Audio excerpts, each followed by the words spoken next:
What up, guys? So, this one is really, really quick. This was on my heart heavy this morning. We've heard this term before, you know, practice makes perfect. If you've heard Les Brown's version of it, he says, practice makes permanent. So, you have to figure out what exactly do you need to be practicing on. So, I want to give you guys um, just some tips that you could take with you. What you want to become, you have to practice on it. So let's say, for instance, I wanted to become a baker.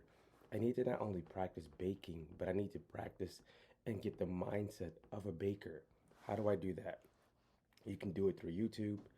You can do it through your own practice. But the best way to do it, and the way I think that's usually underrated, is do it by getting next to a good baker or an excellent baker.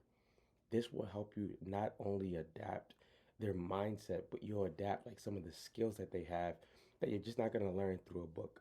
So, for instance, one thing that I've always learned from great podcasters, David Shands, you can hate him or love him, Joe Rogan, is how they interview, how they ask questions, how they pause, some of the equipment they use, how they do things.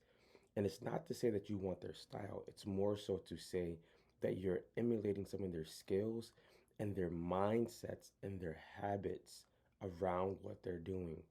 If you want to become good at something, you're going to have to adapt or adopt the mindset of somebody who's done it better than you in order to get good. So here's your first tip. I want you this week, in the next 7 days, to find somebody who you want to become. I'm not saying you become this exact person, but doing what you want to do and reach out to them.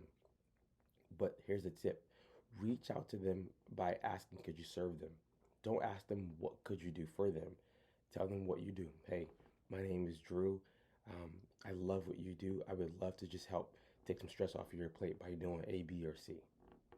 Tip number two, I want you to have a time in the day. It doesn't have to be the exact time, but a time frame in the day where you actually practice on this craft repeatedly. If it's 15 minutes, practice on it. When I wanted to become good at programming for being a trainer, I would practice daily for about 15 to 30 minutes, finding out, why does this make sense? Does it make sense? I would do it myself. I would have somebody do it just to get better on it. Number three, I want you to try to eliminate every excuse that your mind would tell you when it comes time to take action. Your mind's going to tell you you're not good enough, you're not skilled enough, you're probably not, and that's okay. That's why you're doing this. So I want to leave you with this word of encouragement. You have the ability to go after everything and anything that you want in life, and this is helping me too. But you have to be willing to do some of the dirt work. The dirt work means getting your shovel, getting down there, shoveling, getting dirty, and making it happen. Transformation is not pretty. Developing high level skills is not pretty, but the payoff is great. So go win your day, guys. Go be great.